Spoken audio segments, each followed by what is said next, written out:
Eu vou falar de um assunto que eu acho que interessa para muita gente, que é os cuidados para prevenção de infecção nas tatuagens. Não sei se vocês já pararam para pensar nisso. Atualmente, né, por exemplo, pessoas que têm tatuagem não podem fazer doação de sangue, isso, por exemplo, por medo de transmissão de hepatite C. Então, acho que é bastante interessante a gente discutir. E eu vou fazer algumas recomendações aqui. Como o Marcelo disse, também não tenho tatuagem. Primeira vez que eu venho num estúdio de tatuagem, é interessante estar aqui. E eu queria confrontar muito o que eu li nas recomendações de estudar com o que vocês fazem na prática. Também acho que eu vou poder aprender muito com vocês hoje. Então, quando eu fui estudar, é muito interessante, né? Eu achei, não no Brasil, mas principalmente na literatura estrangeira, eu achei bastante artigos científicos relacionados a complicações associadas à tatuagem. Então, você vê que é uma coisa que deve mesmo ser prevalente. Das complicações relacionadas, né, à pessoa que recebe a tatuagem, acho que o Marcelo vai falar um pouco das complicações profissionais de vocês. Quais são as principais relacionadas? A ocorrência de alergias, é descrito a pessoa desenvolver alergia ao pigmento. Reações a pigmentos tóxicos, e eu achei muito interessante. O autor que colocava isso aqui relembrava que é importante que as tintas utilizadas sejam atóxicas e próprias para tatuagem. Porque mesmo em países no exterior, existem relatos de tatuagens que são feitas com tintas não próprias. E que isso é absolutamente proscrito, porque aumenta muito a chance dessas reações, principalmente dessas alergias. Outras complicações que são descritas, né, é a ocorrência de nódulos de pele relacionados ao acúmulo de pigmento. Sensibilidade ao sol, que é uma coisa frequente, acho que vocês devem lidar com isso daí. Achei bastante interessante, né, síncope durante a realização, principalmente por dor. Não sei se é uma coisa que vocês veem frequentemente, né? A pessoa ter muita dor durante a realização e ter quase desmaio. E da minha experiência com tatuagem, que é de ver na televisão, e às vezes a gente vê mesmo, né? A pessoa sentir muita dor e quase desmaiar. Não sei se é uma coisa que vocês lidam muito na prática. E o que eu vou falar principalmente são as infecções.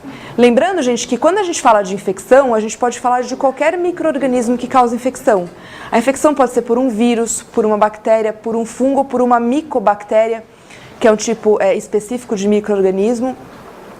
E uma coisa interessante, não necessariamente a pessoa pode fazer uma infecção por conta da tatuagem. Ela pode reativar uma infecção que ela tivesse no local onde ela fez a tatuagem. Uma coisa que eu li muito interessante, que foi até, Marcelo, assunto de publicação de um artigo, é uma pessoa que ela tinha herpes labial e por alguma razão ela foi fazer uma tatuagem no lábio, na face e no lábio, e ela reativou o herpes no local onde ela fez a tatuagem. Então isso é descrito também, é importante acontecer. E, lendo isso daqui, eu acho que é uma coisa importante, né, se eu trabalhasse isso, perguntar para a pessoa se ela já teve algum processo infeccioso naquele local, porque o processo da tatuagem pode gerar uma reativação. E agora falando especificamente das infecções que ocorrem durante a tatuagem, né? Uma coisa que eu achei bastante interessante é que os autores que eles colocam que a tatuagem, de certa forma, ela é um procedimento cirúrgico, porque você rompe a integridade da barreira da pele. Então, tem que haver essa preocupação durante todo o procedimento. A contaminação, ela pode ocorrer durante o procedimento ou depois. Durante o procedimento, o que é mais descrito? Contaminação por vírus, HIV, hepatites B e C. Isso era muito mais descrito antigamente, quando as pessoas tinham menos conhecimento da necessidade das técnicas de esterilização.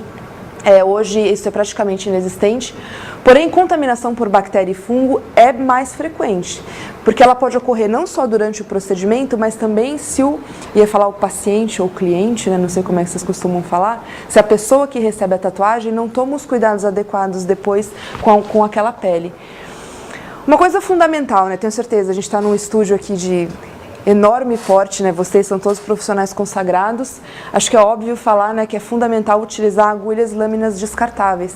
Mas acredito que esse material aqui vai ser propagado depois, então passar essa mensagem para todos.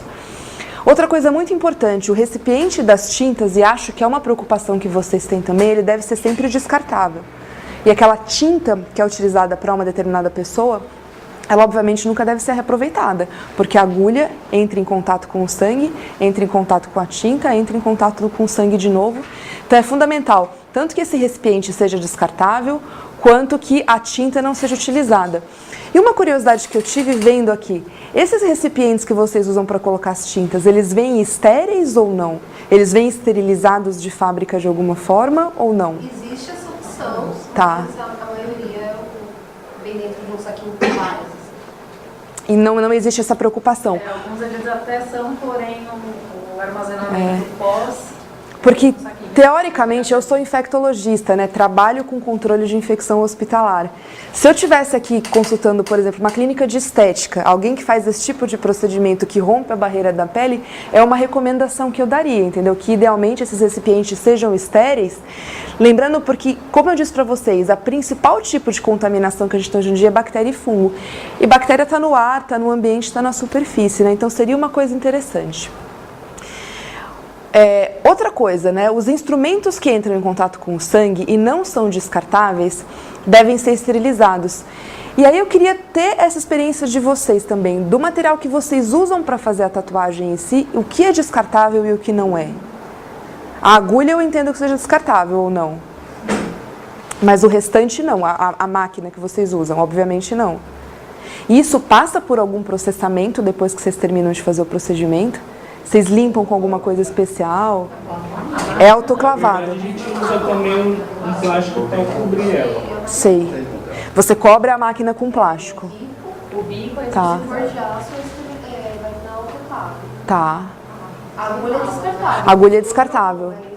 O bico, que é onde você enfia a agulha, tem a opção de ser descartável e a opção de ser de aço. Se for um bico de aço, aí tem que ir para autoclave. Perfeito, perfeito.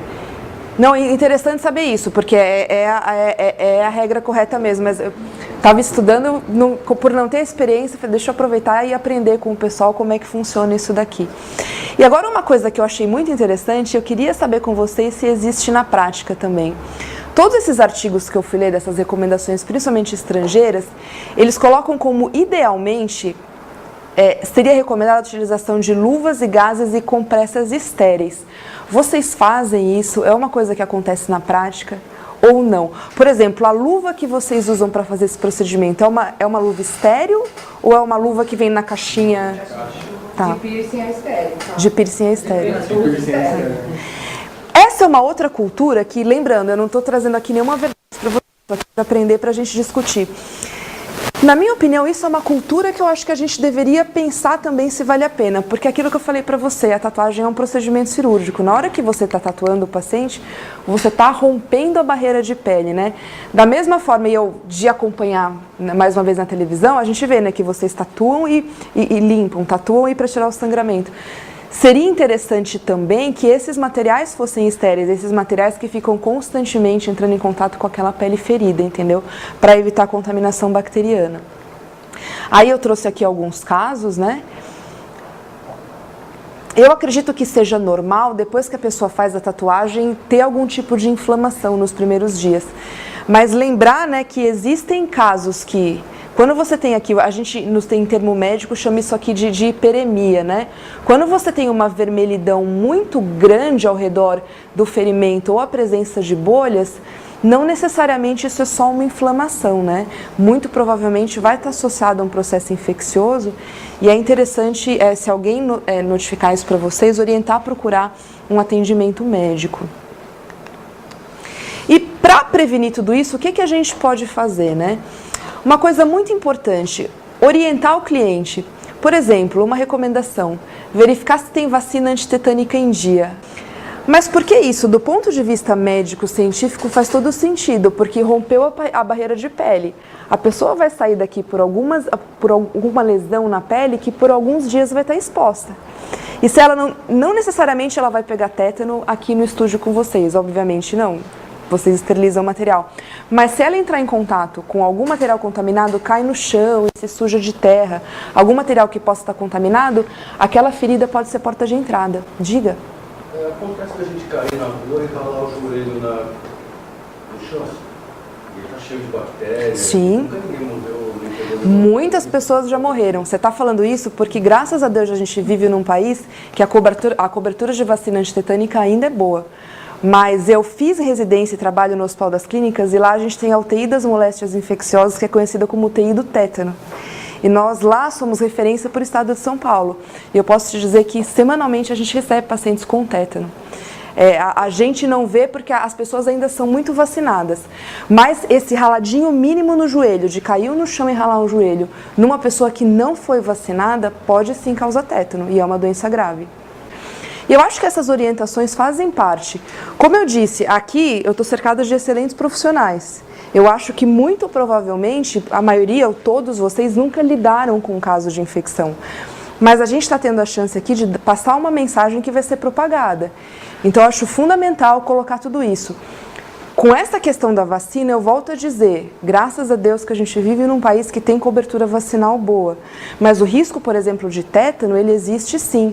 E como eu disse, em nenhum momento, quando eu coloquei essa observação, e a pessoa que escreveu de onde eu tirei, não pensou necessariamente em si no estúdio de tatuagem, no que ocorre no estúdio, mas no pós-tatuagem. É o que você falou, tem o cara que faz a tatuagem e vai dormir com um cachorro. Pode ter a pessoa que faz a tatuagem e vai, sei lá, jogar futebol no dia seguinte e rala na grama. E isso pode acontecer. Então eu acho que a gente passar a orientação da vacina, por que não? Perguntar para a pessoa. Você é vacinado? Vale a pena fazer a vacina antes da tatuagem? Eu acho que essa é uma orientação que é importante.